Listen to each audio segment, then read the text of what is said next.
بسم اللہ الرحمن الرحیم۔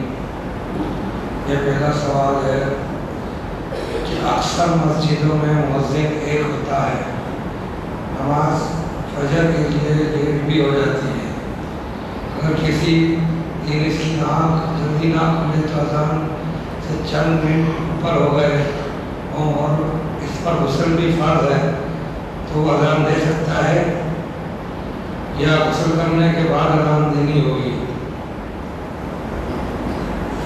ان الحمد للہ والصلاۃ والسلام علی رسول اللہ وبعد۔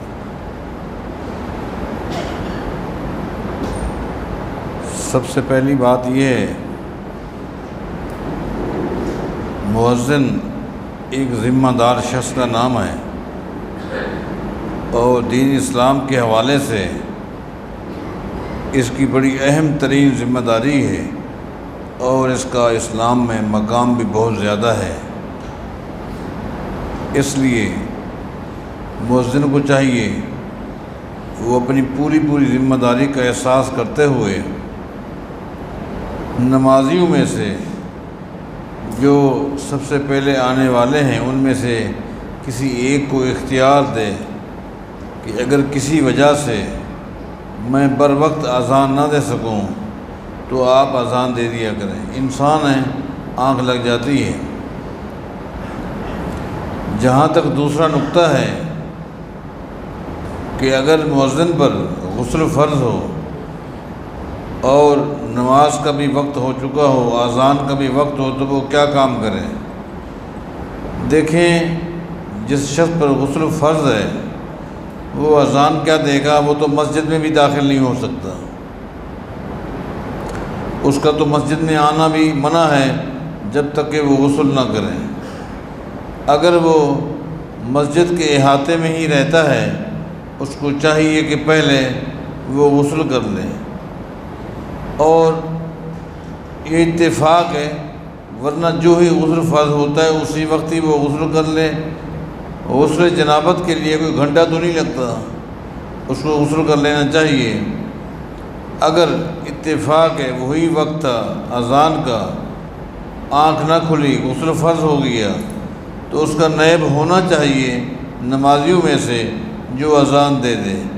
لیکن اگر ایسا بھی نہ ہو، کوئی نائب بھی نہ ہو، غسل بھی فرض ہو، تو پھر پہلے غسل کرے گا، بھلے اذان لیٹ ہو جائے۔ اس مجبوری کی شکل میں اذان تو لیٹ ہو سکتی ہے لیکن پہلے غسل کرنا فرض ہے، غسل کیے بغیر وہ اذان نہیں دے سکتا۔ جمعے کی مبارکباد دینا کیسا ہے؟ جیسا کہ آج کل لوگ موبائل پر جمعہ مبارک کا اسٹیٹس لگا دیتے ہیں۔ دیکھیں، بعض دوستوں نے میسج بنائے ہوئے ہیں، وہ میسج مجھے بڑے اچھے لگتے ہیں۔ جمعہ کے دن صبح کو میسج آ جاتا ہے کہ آج جمعہ ہے، آج جمعہ ہے، سورہ کہف آپ نے پڑھ لی ہوگی، اگر نہیں پڑھ لی تو آپ پڑھ لیں، کیونکہ سورہ کہف کا پڑھنا احادیث سے ثابت ہے کہ جمعہ کے دن، جمعہ سے پہلے نبی علیہ السلام سورہ کہف پڑھا کرتے تھے۔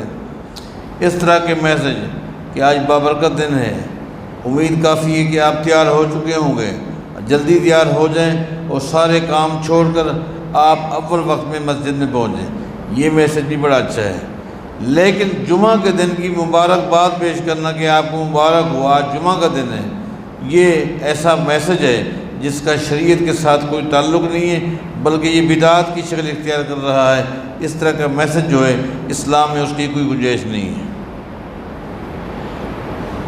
ایک جہنم آگ والی ہے، اس کی پناہ کے لیے دعا تو معلوم ہے، لیکن سنا ہے کہ ایک جہنم ٹھنڈی، بہت زیادہ ٹھنڈی ہے، یہ کیا یہ بات ٹھیک ہے یا نہیں؟ حدیث کی روشنی میں بتائیں، اور اگر یہ بات ٹھیک ہے تو اس کے لیے دعا کون سی ہے؟ سب سے پہلے تو ہم دعا کرتے ہیں کہ اے اللہ تو ہمیں جہنم سے بچا اور ڈائریکٹ ہمیں جنت نصیب فرما۔ اگرچہ ہمارے گناہ بہت بھاری ہیں، ہمارے کام اچھے نہیں ہیں، لیکن تیری رحمت بڑی وسیع ہے، تو ہمیں معاف کر دے اور جنتی لوگوں والے کام کرنے کی توفیق عطا فرما۔ دیکھیں قرآن کریم میں اللہ تعالیٰ کا ارشاد ہے وما خلقت الجن والانس الا لیعبدون، میں نے انسانوں کو اور جنوں کو اپنی عبادت کے لیے، توحید کے لیے پیدا کیا ہے۔ انسان اور جن، ان دونوں کو اللہ تعالیٰ نے خاص طور پر اپنی عبادت کے لیے پیدا کیا ہے، اور قیامت دن ان دونوں کا سخت محاسبہ ہے۔ اور آپ کو یہ بھی بات معلوم ہے کہ انسان کو اللہ تعالیٰ نے مٹی سے بنایا ہے اور جنات کو اللہ تعالیٰ نے آگ سے بنایا ہے۔ آگ گرم ہے، اگر جس کو آگ میں پیدا کیا اس کو آگ میں ڈالیں گے تو کوئی یہ سزا نہیں ہے۔ ہم مٹی جو کہ ٹھنڈی ہے، اس کو اگر آگ میں ڈالیں گے تو یہ اس کی سزا ہے۔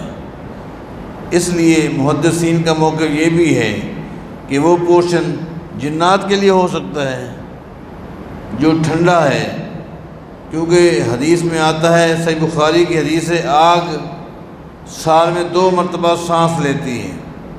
ایک سانس پر موسم ٹھنڈا شروع ہو جاتا ہے اور جہنم کے دوسرے سانس پر گرمی کا موسم شروع ہو جاتا ہے۔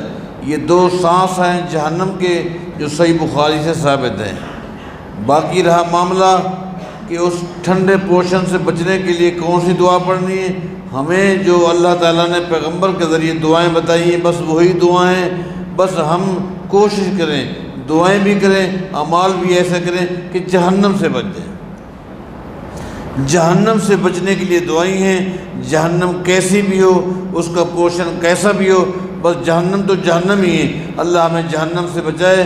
وہی اذکار، وہی دعائیں جو نبی علیہ السلام نے بتائی ہیں وہی ہم نے پڑھنی ہے۔ نیاز یا فاتحہ کا کھانا کیوں نہیں کھانا چاہیے؟ دیکھیں یہ وہ کھانے ہیں جو غیر اللہ کے نام پر ہے، اور اللہ تعالیٰ فرماتا ہے کہ غیر اللہ کی چیز جو ہے اس کے نام پر جو چیز ہے وہ حرام ہے۔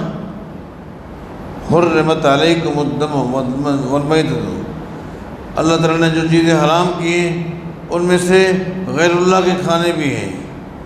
اور دوسری بات یہ بدعات بھی ہے، یہ بدعات بھی ہے، یہ وہ امور ہیں جن کا قرآن و حدیث سے کوئی تعلق نہیں، یہ خود ساختہ امور ہیں جن کو عبادت اور ثواب سمجھ کر کیا جاتا ہے، جبکہ یہ وہ کام ہیں جن سے جو نہ قرآن سے ثابت ہے نہ حدیث سے، شریعت سے ثابت نہیں ہے۔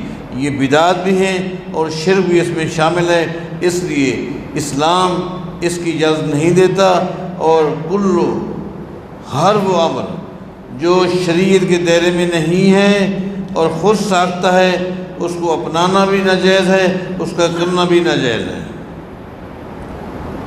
سبحان اللہ۔ ایک شخص نماز پڑھ رہا تھا اور جب ایک طرف سلام اس نے پھیر دیا، اس کے بعد اس کی ہوا خارج ہو گئی، تو کیا اس کی نماز ہو جائے گی؟ جی ہاں، ایک طرف سلام پھیر دینے سے نماز مکمل ہو جاتی ہے۔ ایک طرف جب اس نے سلام پھیر دیا اس کی نماز مکمل ہو گئی۔ اب اگر دوسری طرف سلام پھیرنے سے پہلے اس کی ہوا خارج ہو گئی ہے، اس کا اثر اس کی نماز پر نہیں پڑے گا۔